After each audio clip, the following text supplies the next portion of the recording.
is how we came into possessions of hats. And we will literally pass the hat around as we tell you. So I will start over here, no pressure.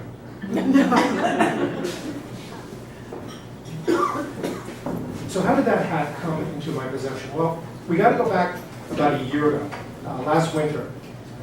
Some friends of mine, we've known each other for a long, long time, and we try to get together at least once a year, this group of guys I know. And so we're emailing, we're checking out dates, and are you available then, are you available then? And finally we settled on this one Friday night. And a friend of mine, I'll call him Howie for this story. That's not his real name. Please don't check my Facebook, try to track down where it really is. It's not his name. Howie says, hey, my uncle's cottage up by a lake is free that night. Why don't we go up there? We'll do it overnight. We'll catch up. We can sleep in. We'll have breakfast. And then, we can all go back to town Saturday. We said, oh, that sounds great. But Howie says, there's just one condition. My uncle was in the Navy. And the rule at the cottage has been, is, and always will be, everything goes back where you found it. A book, a blanket, a glass. If you use it, that's great. Put it back where you found it. We also said, Howie, we're middle-aged now. We're not the 20-year-old kids we were when we first got together. No problem. He says, no, guys, seriously. This is the one rule. Are we good? Sure. Well, the date approaches, and of course, somebody drops out because of work, and somebody drops out because of their kid, and this thing, and it ends up just me and Howie going up to this cottage. And it was good. It's about an hour and a half outside the city. Beautiful, it's by a lake. So we show up, and immediately when you walk in, you understand that his uncle was in the Navy. And everything has to be shape in this place. There are flags on the wall that I don't quite know what they are, but they look naval. There's some like frame commemoratives or ribbons or certificates or things like that. They look very military. And there's photos all over of young men in military, in naval gear. And so we go, we're getting set up, and we're unpacking, and Howie has to turn on the water and the gas and the electricity and make sure that everything gets up to date. And so we go down to the basement, and as he's setting these things up, there's the shelves off in the corner, very neatly stacked. There are these cardboard boxes, and one is labeled something like, instructions for machine instructions, and another is like taxes and records, but there's one that catches my eye that says, the book. And I say to Howie as he's busily setting things up, what's up with that? And he says, oh, my uncle wanted to write a book, so I guess that's his notes or something. I said, that's interesting.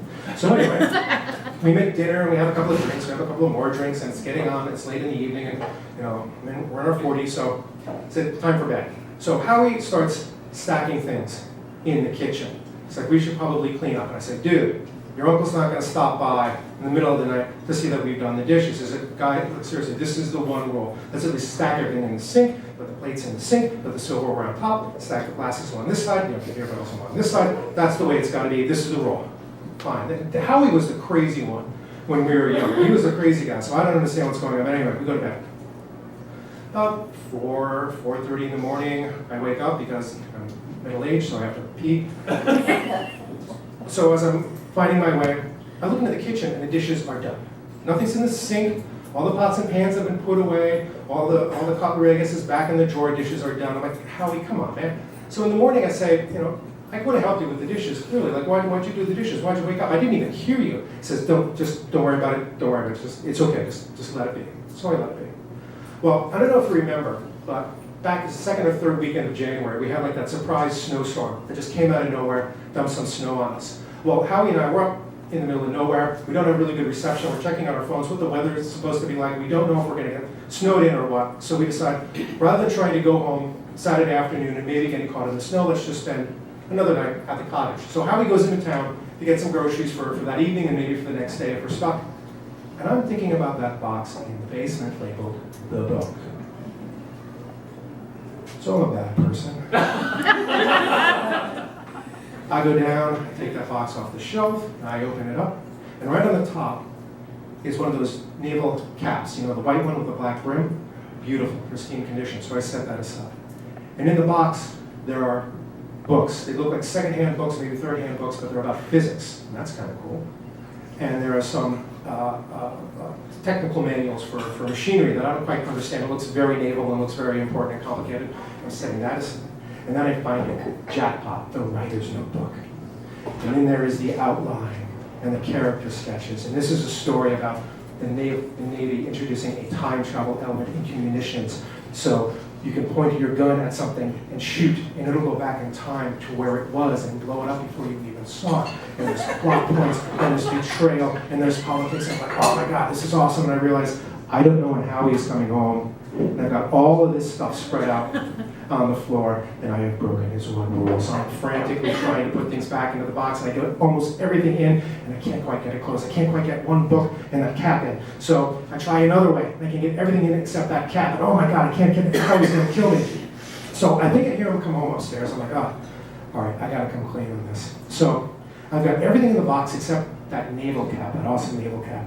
And I think, you know, this would be great to bring to ChiSeries. This is really unique. And I wouldn't look like a fool, well, less of a fool, wearing a naval cap instead of the crazy things that Marie gets. So I go upstairs, and of course it's pitch black, because the sun is set, and I haven't let any lights on for me, and it's snowing outside, so, all right. So I set the cap down on a shelf or a table or something, and I'm fumbling around for a light switch when I realize I'm not alone in the living room. I can hear someone breathing. And my eyes are adjusting, and I notice that there is a figure sitting in one of the chairs. Now, fortunately, I had just found a switch, so I turn it on, and there's an old man, I'd say in his 80s, sitting there. And it takes 1 second, 2 seconds, and it clicks.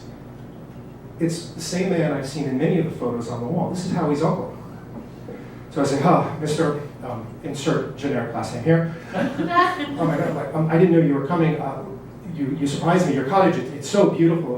We're so glad we're here. And I'm hoping he really doesn't need to go down into the basement to see what I have done, all the stuff scattered about. But he doesn't look at me. He's just kind of staring off into space. I said, it's very nice to meet you. Howie's just going off to get us something to eat because we're snowed in. But how are you? And he says to me, do you know that out in space, there's energy that just crackles into existence and then fades, and it's random, and nobody knows why. I said, well, yes, I do know that. I read science fiction, I write science fiction, I enjoy science. I am aware of that. It's really fascinating, isn't it? He's still not looking at me. He says, do you know that the dot in the diagram of an atom, the electron circling the nucleus, is a lie? It's really a potential field. It's not there. And I said, yes, I read science fiction, I enjoy it. I find it really fascinating in quantum mechanics. And he says, with all this chaos, everything is built on just randomness, how can we know anything for certain? How can we build anything? How can we have any structure in our lives?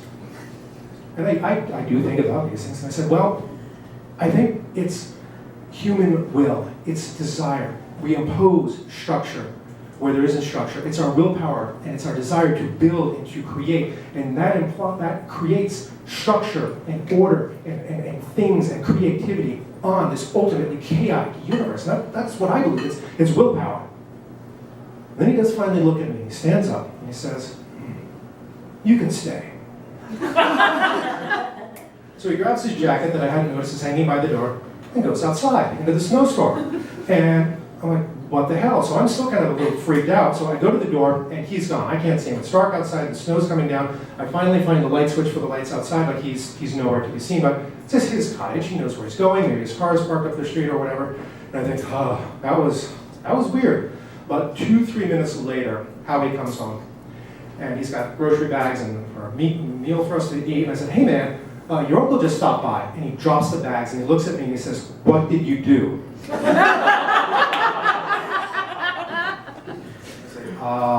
What do you mean? He said, no, what happened? What did you do? So I come clean. I tell him about the basement, and I tell him about the box, and I sorted everything out, but his uncle never saw that, but maybe he saw the hat that was sitting on the table, or the shelf, and the cap is gone. It's not there. And it's a white cap. It's really easy to see. So Howie runs downstairs, and I follow him, and not only has everything been cleaned up off the floor, the cardboard box is back on the shelf. And Howie says, my uncle was involved in some unusual experiments when he was in the Navy. And even after he retired, about 5 years ago, we got a call from the Navy saying that our uncle had been killed. We weren't able to see the body. They cremated it, gave us the remains. Living there now. We see him here when something's out of place. Not everyone could give as good an answer as you can to his questions. And he doesn't tell many people to stay when he says, it's not to stay, it's bad. And I said, how bad was the snow outside? He said, not as bad as predicted. I said, is there a hotel nearby?